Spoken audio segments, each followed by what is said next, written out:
USDA's NRCS.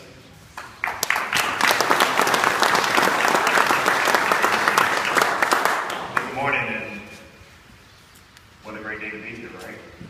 You don't have to stand in the rain, you can stand here. You know, I'm always amazed when I walk into a machine shed like this and look at this.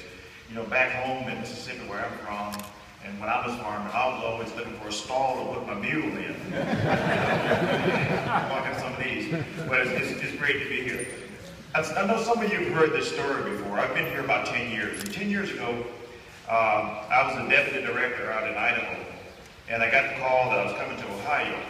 And there was this congresswoman that wanted to meet me my first day here. And that's a little unusual. So I left my family in the moving truck, and I flew to Ohio, and I met Marcy Kaplan. And she talked to me about the Western Basin. And the first question she asked me, and first off the plane, didn't know anything about Ohio, and there was a room full of folks, I don't know how many folks were there. The first thing she asked me, what are you going to do to fix the basin? And you can imagine the look on my face, you know, just being here. But it's been a great partnership, and we started this Western Lake Area Basin Partnership, and I will tell you that it's been great. There are people that are working together to try to fix the basin, and just great partners. And then what happened in Toledo this last year with the water supply, and all of the things surrounding that. So our elected federal officials got together and started talking about this farm bill, and what could we do in the farm bill to put things back at the local level. And I think this Regional Conservation Partnership Initiative was a great thing that came out of the farm bill. They talked about putting things back at the local level, letting local folks make those decisions instead of the federal government or some of us coming out and saying, hey, this is what you should be doing. I will tell you, this proposal that was put together by the 3 states ranked #1 in the country.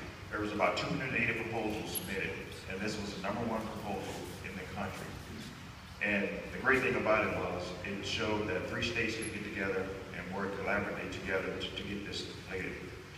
And when the proposal was originally submitted, it was about $20 million. And through appropriations and all those things, it turned out to be about 17.5. We had the smallest cut in the country here. I was in DC this last week, Thursday and Friday, and this proposal and this model is being used around the country because of the work that the 3 states put into this. I know you worked real hard to put the proposal together.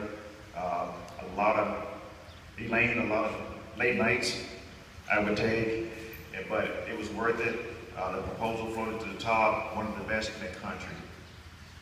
And we're really excited about having the work done in our 3 states. Jane Harshby, who is a state conservationist in Indiana, Gary Lee, who is a state conservationist in Michigan. We're all working together to make sure that this proposal stays great. As was mentioned, it will be over 5 years, and the Soil and Water District is going to be very important in this, and I know that we've been working very closely with them to make sure it happens, because they are the boots on the ground. I will tell you that NRCS will probably not be in existence without the Soil and Water District. When you walk into that field office, we like to say that when you walk there are federal, state, and local employees in that office. And it's great when you can walk in the office and not know who works for who. They're there to serve the public. And I think that we can say that about the Wood District here, because Chris is on the board, and I know he's making sure that happens. But I want to tell you, how many farmers do we have in the crowd this morning? Because they are the key to all this. Guys, raise your hand real high.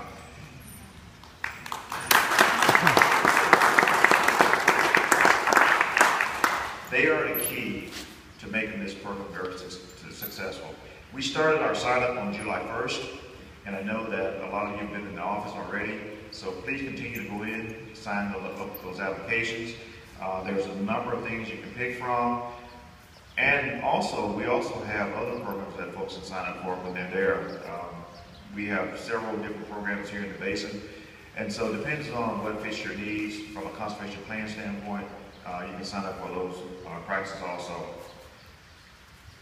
You know, one of the really important keys to this is going to be some of the practices that are going to be installed. One of them is the edge of field monitoring. That's going to give us a lot of good data. ARS, Agricultural Research Service, does all of our research for NRCS. And I know that we have a lot of those stations already on the ground. We're going to be doing more. I know Director Zerriger talked about some of the other practices that are going to be installed. I would tell you folks, when you look at these three directors here, it's great working with them. We have a great partnership here in the state. You know, we have issues, we can sit down and talk about them. You know, most of the time we can agree on what needs to be done. And I think that's great. It doesn't work unless you have that kind of cooperation. And I want to thank them. And we're looking forward to working closely with Director Daniels as the transition happens, because we're very engaged with the soil and water districts, and I know it will be an easy transition over to ODA. Thank you all for being here this morning. We're really looking forward to working with all of you on this proposal, and hopefully someone is ready to step up and submit the next proposal, because we're in the process of taking those right now on the second round. So if we can, Elaine, I know you're ready to go again. Okay, so thank you all for being here this morning. This is going to be a great partnership.